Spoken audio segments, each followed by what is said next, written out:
Okay, Scott, this is Randy. I'm trying to do some commentary here and sound half intelligent. This is my buddy Joe. He's going to demonstrate the exercises for us. He's going to start with incline dumbbell presses. And the way you get them up, if you don't have a spotter, you just kick one up at a time with your knees, or both. And the best way to do these is with the palms forward and get a wide arc. When the dumbbells come down, they kind of drift out. And when they come back, you kind of want to press them up and slightly backwards, so they're like more over your forehead. And this, of course, works the clavicular pec, and it works the line on the outside of the pec. And I've always thought you should do twice as many of these as flat bench work.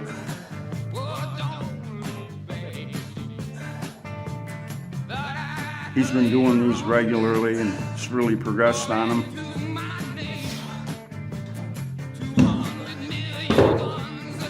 The next movement we're demonstrating is the long cable row, and it's as close as possible to the Reeves movement that he used to do at the dungeon in the late 40s. And we have a cement block. It was actually steps that we're using to brace our feet against. And I deliberately made the cable almost as long as the gym to get the right effect. And you just get your feet situated, and then you lean forward and you try to maintain that forward position as much as possible throughout the entire set. And you can see from this picture that it works his lats from his armpits all the way down to his waist. And it's a good movement for the belly of the lat, but it also works the length of the lat, especially the stretching forward position, which is really important. Almost everyone I've seen over the years do these never maintain the forward position because they just like to throw the weight around as much as they could. The next demonstration will be tricep press downs. Joe's really progressed in these. I can't believe how much he uses. But anyways, these are a good movement for the outside head of the tricep, which you could actually see from the front on a lot of shots of Reeves.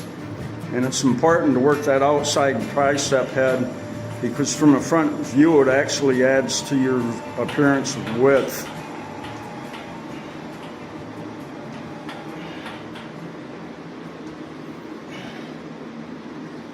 Joe's arms have really gotten thickness not only from the front and the back. A lot of guys have big arms from a side view, but from the back and the front they don't have that thickness. Okay, the next exercise will be decline dumbbell pullovers.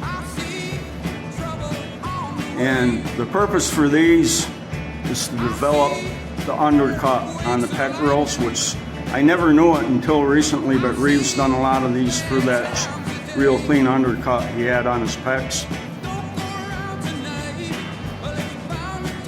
Another advantage of these, of course, is that they work the serratus muscles, and when you have those prominently displayed under the pecs, they're kind of between your pecs and your lats.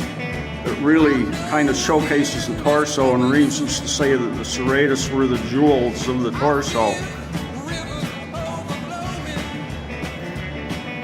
You have to bear with me, this is only the first time I've ever really filmed anything, so I'm just an amateur.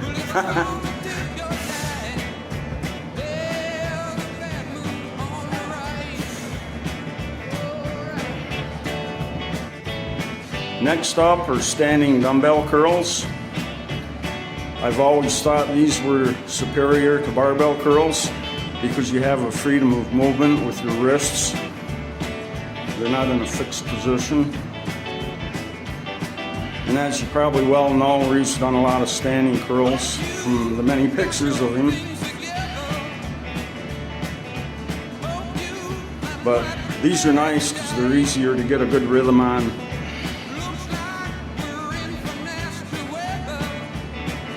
I think it's just a good all-around bicep movement I mean, it gives you all the aspects in one movement.